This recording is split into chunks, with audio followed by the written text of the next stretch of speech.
Eu estou aqui com o Thiago Esteves, ele é um dos nossos instrutores para o curso de Advocacia Ágil. Bem-vindo, Thiago. Obrigado, Luiz. Thiago visitou o Instituto Ágil e nós estamos aqui planejando, pensando como trazer o melhor conteúdo para vocês. Thiago já atuou como advogado, não é mesmo? Sim, fui advogado público, advogado particular. E hoje está do outro lado do balcão, né? E ele observa muito a questão das taxas de congestionamento na hora de execução, não é mesmo, Thiago? Sim, Luiz. E as taxas de congestionamento do judiciário atuais são preocupantes com relação à execução fiscal, vocês veem o lado de cá, a execução no geral, inclusive fiscal, e o cumprimento de sentença. Então, na fase de concretização do direito, é onde a gente tem mais problema. Thiago, fala aí para quem está nos assistindo, né? Para que serve essa coisa da advocacia ágil? Até onde eu sei, não existe isso, né? Não, realmente não, Luiz. E não existe por um motivo até muito simples. Porque muitas vezes o advogado desconhece as normas internas e o funcionamento de sistemas do próprio judiciário. Essa é uma informação muito valiosa que vai trazer muitos ganhos para os nossos advogados.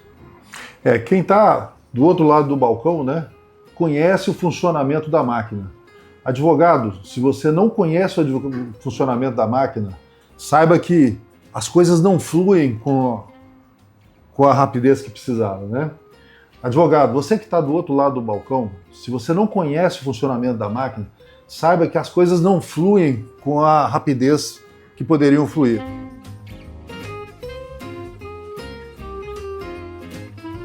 Thiago, fala aí pra gente.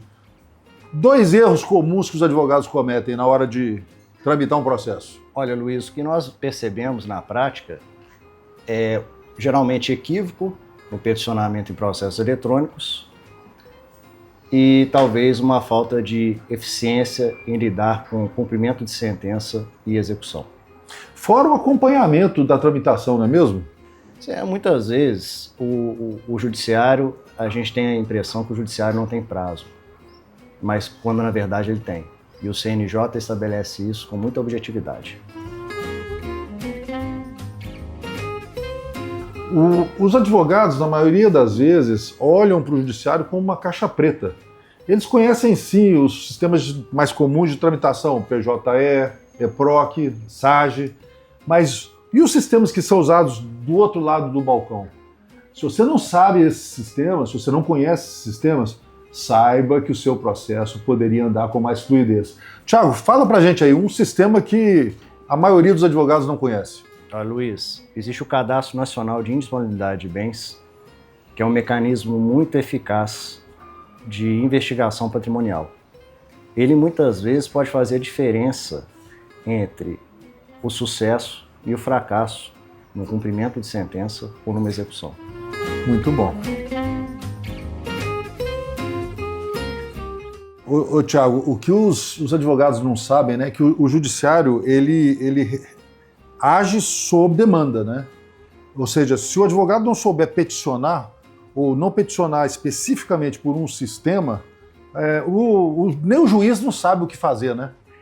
Ô Luiz, essa é uma pergunta muito boa. É o seguinte, se o advogado não souber classificar, por exemplo, bem uma inicial e os documentos que acompanham essa inicial, pode acontecer, por exemplo, da inicial dele não ser filtrada numa medida cautelar ou algo semelhante a isso, e o processo dele vai ficar parado, talvez com uma medida de urgência em espera para ser apreciada pelo juiz. Isso é importantíssimo.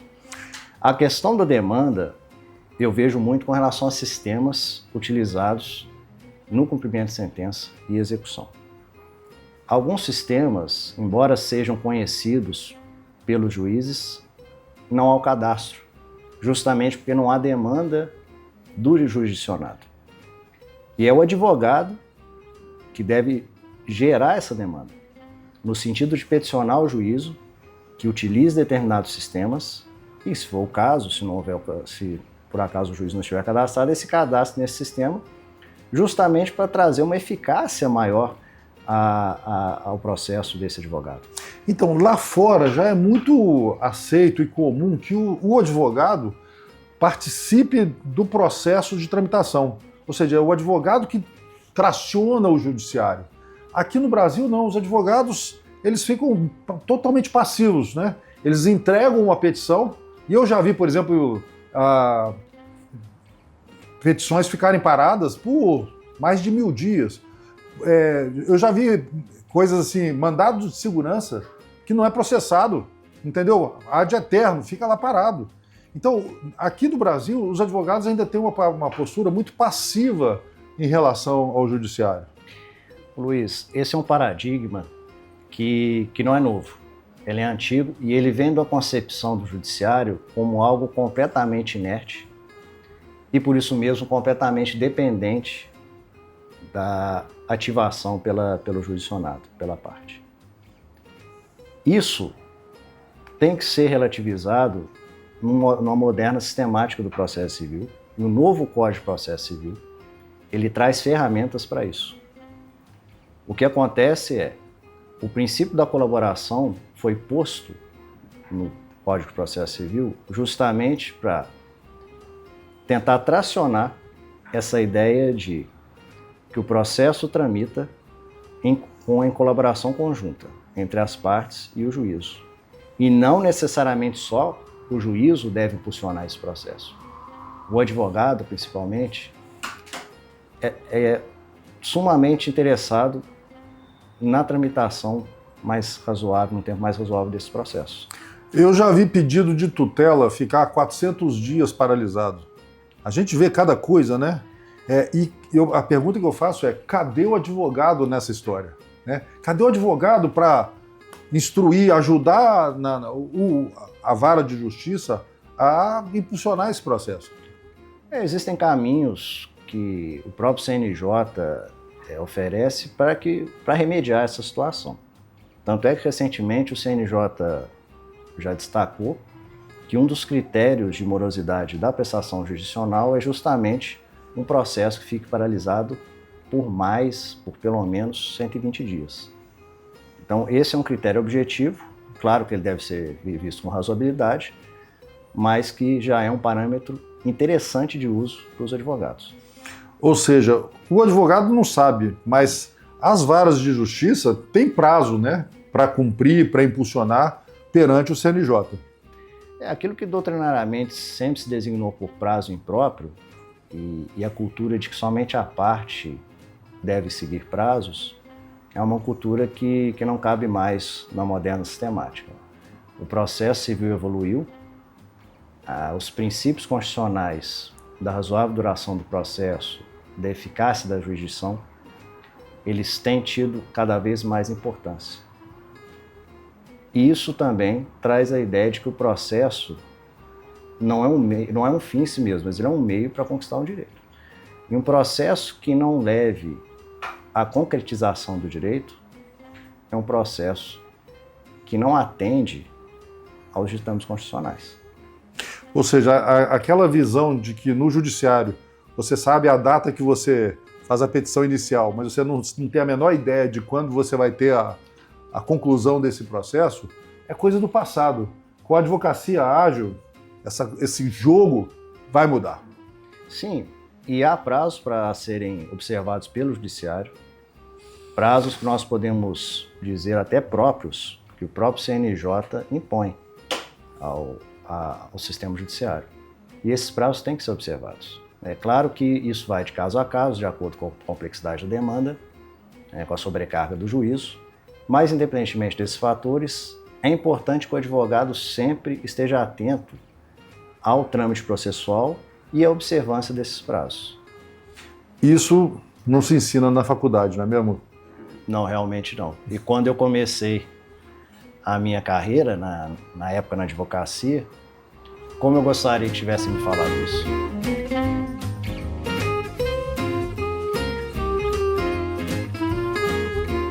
Ô, Thiago, é uma satisfação, né, tê-lo, né, aqui com o Instituto Haja para trazer esse conteúdo tão específico para os advogados, né?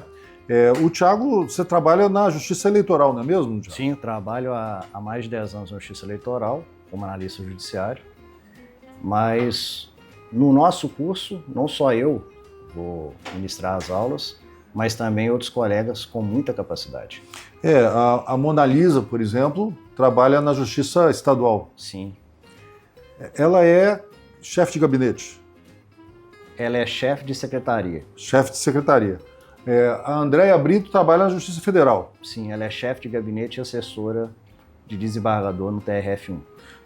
Além disso, nós temos ainda, por exemplo, juízes, né, que vão falar um pouquinho para a gente a visão dele. Né? O advogado precisa tracionar a tramitação do processo. Né? Essa que é a verdade. Né? E o desconhecimento de como a coisa funciona leva a essa inação.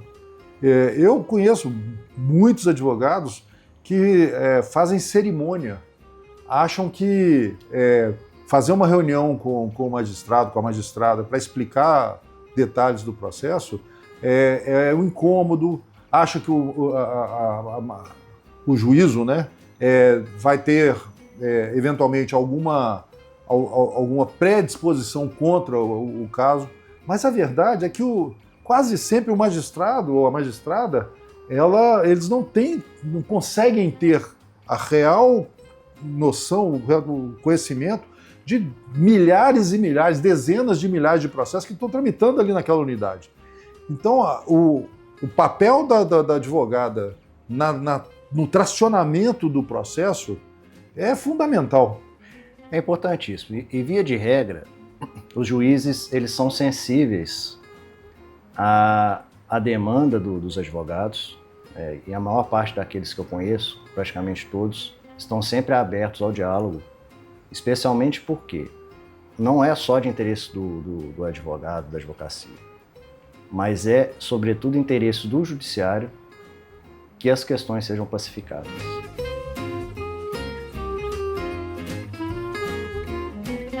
O Instituto Haja já ouviu de muitos juízes que teria sido maravilhoso se eles tivessem tido acesso aos conhecimentos sobre gestão judiciária aplicada, né, no início da carreira. Um advogado também, eu tenho certeza, que se tivesse tido acesso à advocacia ágil no início da carreira, teria feito muita diferença. Conta pra gente, Thiago, que diferença teria feito? Ô Luiz, eu mesmo, quando nós estávamos montando e planejando todas essas aulas, muitas vezes eu pensei comigo, como eu gostaria de ter tido esse conhecimento no início da minha carreira. Um ponto muito interessante e crucial é como dialogar com o juízo, com o magistrado, com os servidores.